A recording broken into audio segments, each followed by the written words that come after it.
bagi pegawai golongan 1 dan 2 sebesar Rp35.000, golongan 3 Rp37.000, golongan 4 Rp41.000, dan uang lauk pauk bagi TNI Polri sebesar Rp60.000. Sebelumnya pemirsa, dalam peraturan Menteri Keuangan juga diatur mengenai satuan biaya makanan penambah daya tahan tubuh per orang per hari. Batasan tertinggi yang diatur dalam lampiran ini bervariasi, mulai dari Rp18.000 hingga energi dan memperkuat ketahanan fiskal nasional ke depan. Next. Selanjutnya kita masuki realisasi APBN hingga 31 Januari 2026. Realisasi APBN menunjukkan kinerja yang solid. Pendapatan negara telah mencapai 172,7 triliun rupiah atau 5,5% dari target APBN, tumbuh sebesar 9,5% year on year. Kinerja ini ditopang oleh penerimaan pajak perpajakan yang tetap kuat serta PNBP yang mulai menunjukkan pemulihan di luar komponen non berulang tahun lalu. Di sisi belanja negara terrealisasi sebesar Rp227,3 triliun atau 5,9% dari pagu APBN, tumbuh tinggi sebesar 25,7% year on year. Ini menunjukkan akselerasi belanja pemerintah sejak awal tahun, khususnya untuk mendukung program prioritas, menjaga daya beli, dan mendorong pertumbuhan ekonomi di triwulan pertama. Kalau Anda lihat tuh, pertumbuhan pajak di bulan Januari itu tumbuhnya 30,7% dibandingkan dengan tahun lalu. Ini artinya ada perbaikan ekonomi maupun ada perbaikan sedikit atau banyak dari efisiensi pengumpulan pajak di Dirjen Pajak. Saya harap ke depannya akan berlanjut terus. Dengan dinamika yang saya sebutkan tadi, posisi defisit APBN tercatat mencapai Rp54,6 triliun atau hanya 0,21% dari PDB. Angka ini masih sangat terkendali dan berada dalam koridor desain APBN 2026.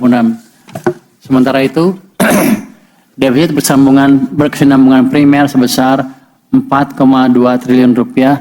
Ini menunjukkan posisi fiskal yang tetap terkelola secara prudent.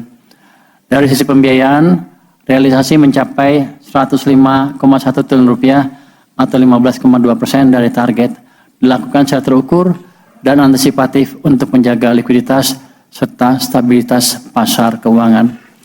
Secara keseluruhan, APBN 2026 tetap berfungsi optimal sebagai shock absorber sekaligus motor penggerak ekonomi. Dengan pendapatan yang tumbuh positif, belanja yang terakselerasi, dan defisit yang tetap terkendali, kita optimis APBN akan terus menjaga stabilitas sekaligus mendukung momentum pertumbuhan ekonomi nasional sepanjang tahun 2026. Untuk selanjutnya saya persilakan Pak Wamen Swahasil untuk melakukan presentasi masalah pendapatannya. Silakan, Pak. Terima kasih Pak Menteri, teman-teman media yang saya hormati, teman-teman Kementerian Keuangan. Kita lihat beberapa lanjutan ya untuk pendapatan, belanja, dan nanti Pak Wamen Yuda akan menyampaikan untuk pembiayaan. Untuk pendapatan negara dulu, ini jadi adalah diambil dari yang tadi, angkanya sama, tapi detail ceritanya ada di slide yang berikut. Tolong next-nya. Jadi kalau kita lihat penerimaan pajak kita di bulan Januari itu tumbuh dengan sangat solid. Ya. Netonya 30,7% pertumbuhannya. Jadi kalau tahun lalu sudah dikumpulkan 88,9 triliun, tahun ini netonya 116,2 triliun.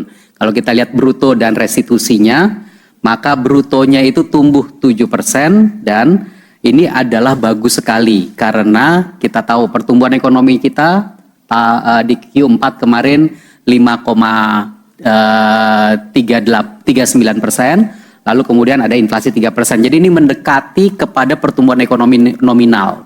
Ini adalah pertumbuhan pajak neto yang bagus. Restitusi dilakukan manajemen restitusi oleh teman-teman di Direktorat Jenderal Pajak, dilakukan dengan prinsip kehati-hatian dan tata kelola yang tentu dijaga baik.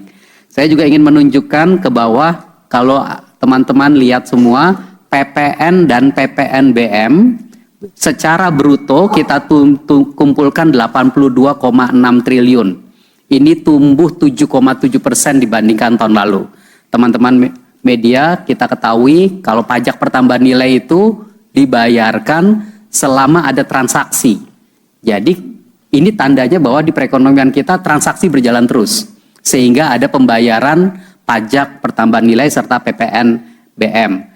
Kalau yang PPH masih terlihat negatif, tapi PPH badan secara neto terlihat positif. Tentu ini akan kita perhatikan terus ke depan, dan kita seperti harapan Pak Menteri tadi berharap ini nanti akan terus pengumpulan pajak yang solid sepanjang tahun. Berikutnya, slide berikutnya, kalau kita lihat beberapa industri, beberapa sektor utama, industri pengolahan yang kontribusinya 29,4% itu growth-nya cukup solid, 18%. Kalau perdagangan yang kontribusinya 25,5%, ini juga tumbuh solid di Januari kemarin, bahkan kalau netonya tumbuh 2,6%, tapi netonya bahkan jauh 6 kali lipat di atas tahun lalu. Pertambangan kita lihat tumbuh bruto 10,6% dan netonya tumbuh 10,9%. Tiga sektor ini sekitar 66% dari penerimaan pajak kita. Jadi ini udah mayoritas tiga sektor ini, dan semua tumbuh dengan cukup kuat.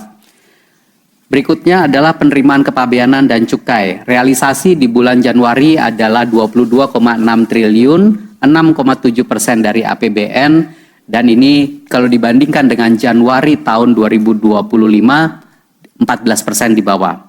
Kalau kita lihat pembelian pita cukai, atau itu adalah menjadi indikasi dari produksi, pada bulan Desember 2025 dibandingkan Desember 2024 memang terjadi penurunan. Tapi di bulan Januari terjadi kenaikan, dibanding Januari 2026 dibandingkan Januari 2025 terjadi kenaikan.